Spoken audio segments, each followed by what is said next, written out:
You're watching the Daily Climate Show on Sky News. Coming up, the government announces a review of fracking as part of the response to Russia's invasion of Ukraine.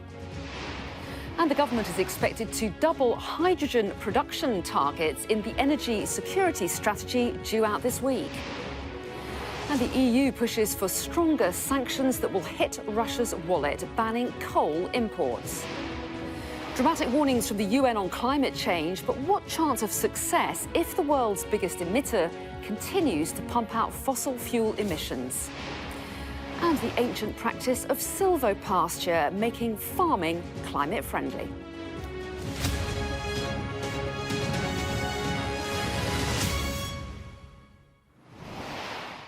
Hello and welcome to the UK's only daily climate news show, where we track the changes happening to our world, hear from the people being hit hardest by those changes, and report on the race for solutions. Now, the government is expected to double its target on hydrogen production in the energy security strategy, which we expect to be published on Thursday. Hydrogen is considered to have huge potential as a replacement for fossil fuels in the future. But in an indication of uncertainty over energy supplies, the government has also ordered a review into fracking. The controversial process pumps water, chemicals and sand underground at high pressure to break apart shale rock and release trapped oil and gas. A moratorium on that process was declared in the UK in 2019 due to the risk of localised earth tremors. Well, our business correspondent Paul Kelso is with us now and can tell us more. So, Paul, to what extent are we getting a sense of the shape of this big announcement on energy later in the week?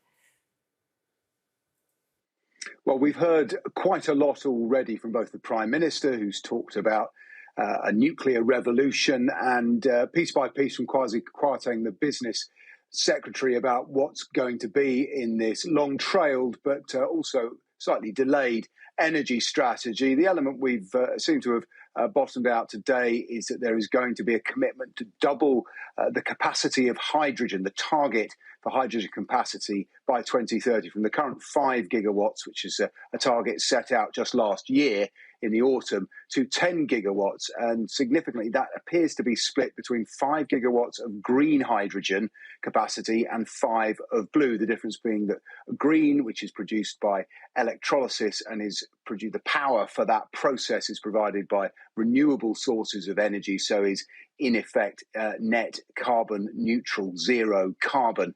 Blue hydrogen requires natural gas, and then the carbon that's emitted in that process is captured, and that makes it low carbon. Now, green is the one that campaigners are much more in favour of, and it has got huge potential, as you say, everything from replacing natural gas in home heating to perhaps being the answer to really heavy goods vehicles, a replacement for diesel for vehicles that are too big to have batteries, and indeed for the really high energy intensive industries that currently can't see a solution to high quantities of electricity or gas, much of it which is produced by gas. The government hasn't confirmed the hydrogen commitment today, but Kwasi Kwarteng has repeated the 5 gig pledge online, and has said the UK will go further. So it's a fairly clear direction of travel. Now, all of this, of course, in the context of what Mr. Kwarteng has said in a speech today, is a strategy that is going to be able to square the circle of meeting the UK's net zero commitments while also providing short-term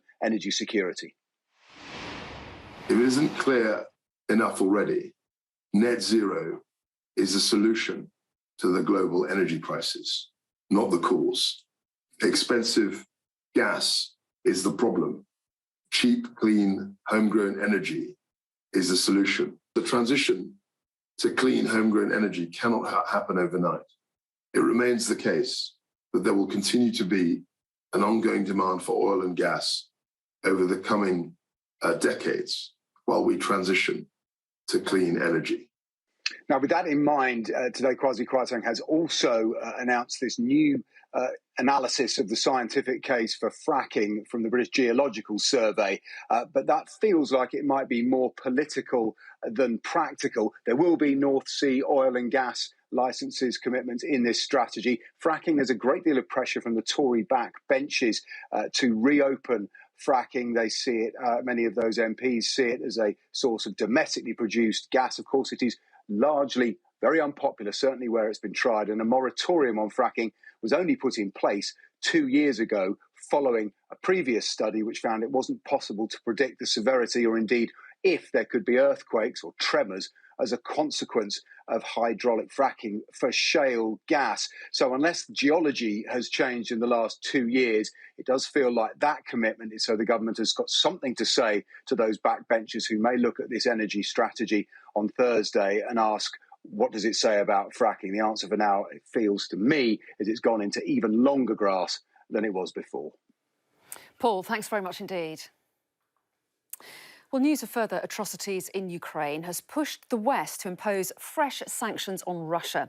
The European Commission is now proposing a total ban on imports of Russian coal, a trade worth billions of pounds for the Kremlin and possibly more to follow. Sally Lockwood has more from Brussels. This is a fifth round of sanctions imposed on Russia by the EU, but the first to touch on energy with a proposal to ban the import of coal from Russia. Now, this won't be easy. It needs to be passed by all EU 27 members, and of course some are more reliant on coal imports than others. Nearly half of Europe's coal comes from Russia, but certainly it offers Europe an opportunity to move away from not only a reliance on Russian fossil fuels, but a reliance on fossil fuels in general. And coal is the biggest emitter of carbon of all the fossil fuels. So this does represent a real opportunity for Europe, not only to inflict more economic pain on Russia, but also to speed up its own move away from fossil fuels, its own to speed up the move away from a reliance on Russian energy. Of course, oil and gas will be far more complicated for Europe to tackle. They are far more complicated on oil and gas imports from Russia, but coal is achievable in terms of banning imports from Russia. And as I say, it does need passing by all EU 27 members. We're some way off that happening. A vote does need to take place, but it would represent an opportunity for Europe not only to move away from fossil fuels, but to increase its use of renewables. And also it would be an important step forward towards reaching its target of being carbon neutral by 2050. Let's get some of the day's other climate news now. And British drivers bought more electric vehicles in March alone than in the whole of 2019. The Society of Motor Manufacturers and Traders reported 39,315 new battery electric vehicles registered in March, compared to 37,850 for the whole of 2019. The Society says with fuel prices at record highs, it makes sense for families to switch to a greener vehicle. Swiss start-up Climeworks has raised almost £500 million in funding to scale up its technology, which extracts carbon dioxide directly from the air. It currently operates the world's largest direct air capture plant in Iceland, where trapped CO2 is injected deep underground and stored permanently. It comes as the Intergovernmental Panel on Climate Change confirmed carbon dioxide removal technology will be essential for limiting global warming to 1.5 degrees.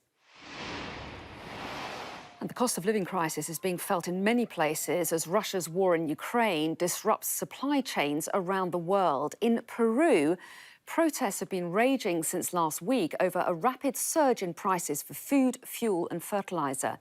Peru's government says at least 4 people have been killed amid violent clashes between protesters and police. Now, this week's climate report from the UN makes for difficult reading for world leaders. Carbon emissions must peak by 2025, said the world's leading climate scientists, before falling steeply by 2030. Well, targets seem out of reach already, but especially so when China, the world's biggest emitter, doesn't plan to slow its heavy consumption of coal anytime soon, as our Beijing correspondent Tom Cheshire explains. This UN report didn't name any one country, but China obviously looms large. It is the world's biggest polluter, although it does sometimes like to qualify that by saying you should look at historical emissions or emissions per capita. Even on those measures, though, these days, actually, China has pulled ahead of Europe in terms of emissions per capita, even if it's still the US who's in #1. And in terms of historical emissions, despite really only recently going through an industrial revolution, catching up with the rest of the world, it's already the second biggest historical emitter. And whatever the way you look at it, China has an outsized role because of its role as the biggest polluter, both positive and negative. When it comes to this report, there are issues really of timing and trajectory. This UN report called for emissions to peak by 2025, but China's plan is to peak them only by 2030. The other issue is trajectory. How does it get to that emissions peak? Does it slowly build up to that 2030 peak, or does it add capacity, adding a lot more carbon into the air and then wind it down from 2030? The problem is, it looks like at the moment China is going for the latter option, adding coal capacity in particular.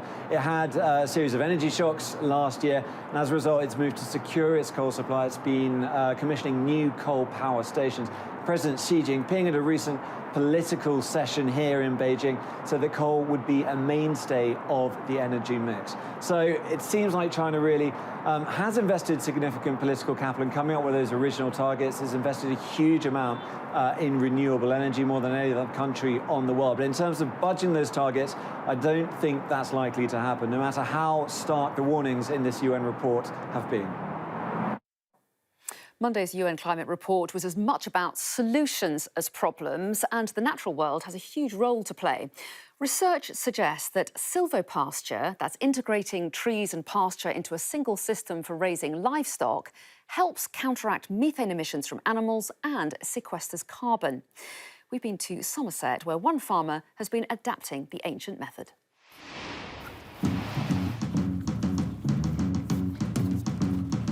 I have an obsession with soil and the multitude of benefits that good soil management can bring to farming and the landscape and sort of the greater society.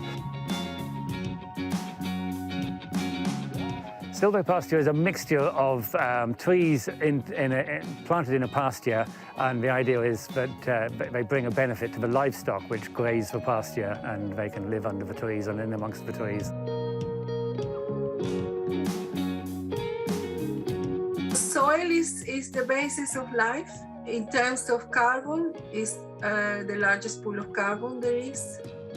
So if we don't destroy this pool, so we don't lose the carbon into the atmosphere, carbon will be there to sustain life. And that's what silvopasture is about. It's about bringing trees to improve ecosystem services and soil structure, because the roots and the plants stabilize the soil.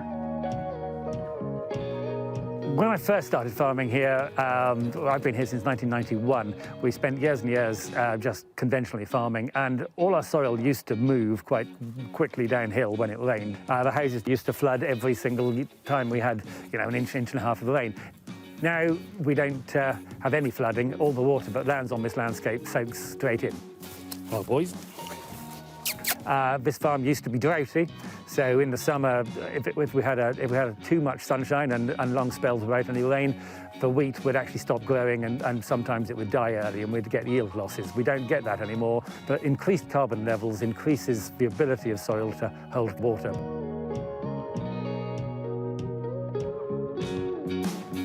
It's difficult when the climate is changing. Farmers know what they're doing. They know what to cultivate where, but I think the challenge is reacting to change, and change is happening very quickly. Do stay with us. Coming up, I'll be joined by Chief Executive of the Climate Group, Helen Clarkson, and George Monbiot, columnist and environmental activist. And we'll be discussing hydrogen, fracking, and more on the UN's big climate report.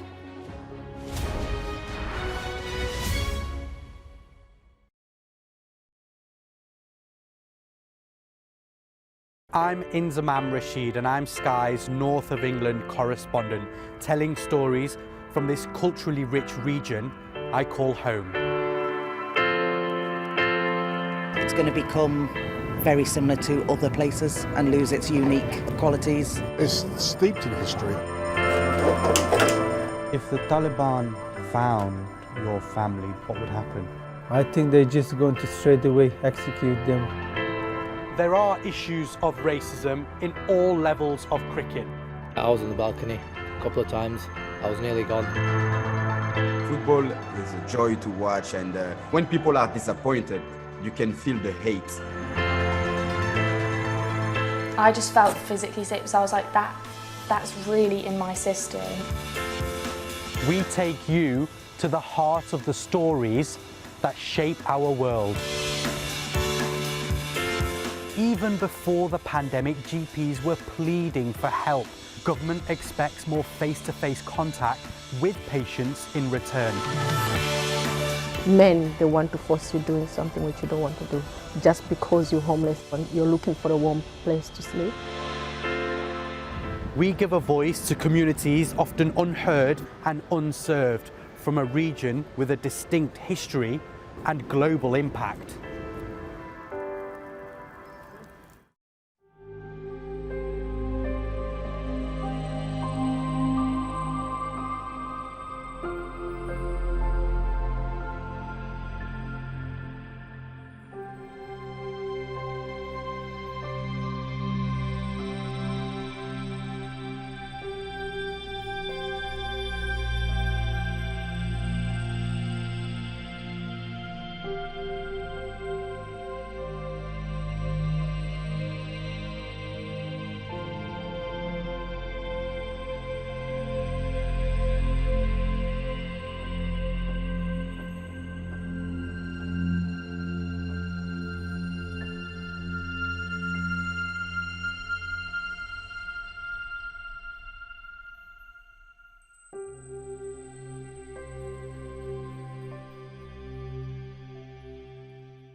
Hello and welcome back to the Daily Climate Show on Sky News. And we're getting straight to discussing the climate issues of the day now with Chief Executive of the Climate Group, Helen Clarkson, and George Monbiot, Guardian columnist and long-time climate activist. So good evening to both of you. Nice to see you both.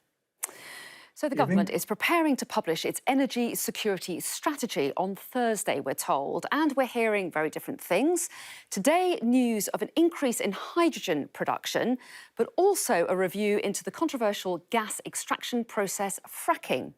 Well, the Business and Energy Secretary, Kwasi Kwarteng, has said that in the light of Putin's criminal invasion of Ukraine, it's absolutely right that we explore all possible domestic energy sources. So let's talk about some of them. Helen Clarkson, to you first of all. So we're told then that the government is expected to double its target for hydrogen production as part of this energy security strategy.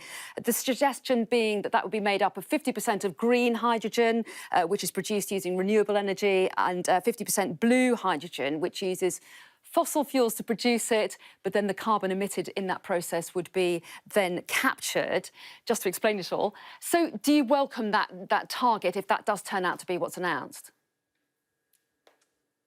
I think what's very frustrating is what I'm seeing in a lot of what we're hearing so far about the energy strategy, what we've heard from governments over recent weeks, is a lot of sort of techno-optimism. There's something bigger and better coming on the horizon, just wait. And a lot of pushing this out a few years. We do need to invest in hydrogen. Green hydrogen is going to be part of the future, not for the applications that we've been hearing about. It's much more about industrial processes, steel as a chemical feedstock, fertilizer. It's not really, going to be very useful on that kind of domestic front. And so, yes, we need to invest in green hydrogen. It makes much more sense to expand the markets, where you've got a big solar resource and you can, use it in off-peak times. So think about the Sahara or Australia. That's where we need to be developing green hydrogen. It does not make sense to sort of put all our eggs in these sort of strange baskets, which are very much about pushing this into the future when we have solutions right here in front of us now. We could be doing much more on wind, much more on solar, and much, much more on energy efficiency. And I think it's a strange strategy to always be looking for sort of a new technology when we've got plenty of technologies that really urgently need to go to scale. George, what do you think? Because, Helen maybe talking about part of the picture, we may have loads more announcements on renewables as well, mightn't we? And the future matters too, doesn't it? Kwasi Kwarteng has called hydrogen a homegrown super fuel. Worth investing in? What do you think? Well, yeah, we do need investment in hydrogen, but the whole idea that we could do half of this or so with so-called blue hydrogen, in other words, made from fossil fuels, well, that locks us into future fossil fuel use. And if there's one thing we know, it's that we can't afford to allow ourselves to be locked into future fossil fuel use. And so, yeah, green hydrogen, great, made from renewables, as Helen says, better in some places than others. There's other routes too. You could make it, for instance, using high temperature gas-cooled nuclear reactors, which reach a sufficient temperature to crack water directly without the use of electrolysis. And that could be very efficient, in the future, potentially very cheap. But Helen is also right to say, we've got a whole lot of stuff right now which we need to be doing, like insulating homes. I mean, it's crazy. We had a program for insulating homes, for greening people's homes. That was cut dead by the government. And we saw loft insulation, cavity wall insulation, everything fall off a cliff, with the result that we've got far higher emissions than we should have, and people are in fuel poverty. It's crazy. OK, sorry to cut you off, but we've got so much to get in. One of the other things that some people will say was cut off as well was fracking. We're now told there's going to be a review into it, partly in the light of the Ukraine crisis, that the government is talking about needing all options. And really, Helen, there are issues of national security as well as affordability to be considered as well. Is fracking one of the ways through those different obstacles? Fracking should not even be part of this conversation. Look, even if you completely put aside the massive climate catastrophe we phrased, which the IPCC and the IEA, very clear, no new fossil fuels, it's at least 10 years till you get any gas from fracking. And it would meet a tiny, tiny bit of the UK energy demand. And our price is not set by what we produce in the UK, it's set in global markets. So it doesn't meet any of the tests that you would want. It doesn't deal with immediate issues. It's not going to bring the price down. And it's just a crazy thing to be bringing back, and then bring back in climate change, bring back in huge environmental things. And then just pragmatically, I mean, who is going to finance fracking? It's not commercial. The planning process is going to take a certain amount of time. You can then imagine protests. Some of us are old enough to remember Green and Common. I just think this is just pragmatically, it makes no sense and shouldn't be even on the table at this point. And yet, George Monbiot, some people say you do still need some fossil fuels as part of a managed transition to a greener energy future. Yeah, so the whole story is we need fossil fuels as a bridge to get us out of fossil fuels. Sorry, no, if you want to get out of fossil fuels, you get out of fossil fuels. And as the recent IPCC report says, we've got all the technologies right there at our fingertips. The more we invest in fossil fuels, the less likely we are to get out of them. And in fact, those fossil fuel investments, if we're going to take climate breakdown seriously, will be stranded assets. We're going to have trillions and trillions of dollars worth of fossil fuel investments which we can no longer use. That doesn't make economic sense, let alone environmental sense. So if you want to get out of fossil fuels, it's like getting off addiction. You just got to start today, and you've got to start by instantly starting to shut down our fossil fuel capacity and build up our low carbon capacity instead. And there's a recent report showing that if we're going to do our part in the UK, we've got to stop all fossil fuel production by 2034.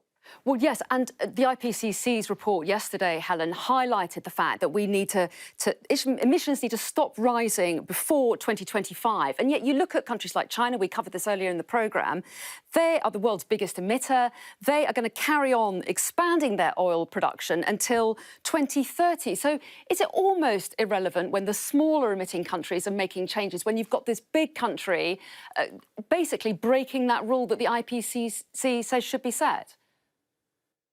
Well, first of all, we've got to nix the idea that we're a small emitting country. We are a major emitter, and every molecule of carbon in the atmosphere makes a difference. And so, yeah, there's a lot of work to do. India, China, and others have got goals further out into the future. And I think if countries like the UK want to influence those countries, we've got to be shown to doing our part. It just makes no logical sense to say, well, we've got to wait for them. We've all got to do everything we can as soon as possible. I'm cutting you off because I've only got a few seconds to give George a quick word on this as well. George. Yeah, at the moment, we've got a government which, since the COP26 climate summit, has already licensed 1 new oil and gas field. It intends to license 6 more in the near future. Now, that is a government which cannot point the finger at anyone else for not playing their part. OK. The government here would say it's all part of the managed process. They've got ambitious targets and they aim to meet them. But we can discuss that another day. I thought you might shake your head. OK, George Monbiot, Helen Clarkson, thanks both very much indeed. Well, that's all for today, but joining me on the show tomorrow are the former Energy Secretary Amber Rudd and Majid, a former Mayor of Sheffield and MEP. Coming up next, Trevor Phillips will be looking for common ground between 2 guests on different sides of a controversial issue. And tonight's topic, should the West do more to help Ukraine fight on? That's up next on Common Ground. But from me, thanks for watching. I'll see you next time.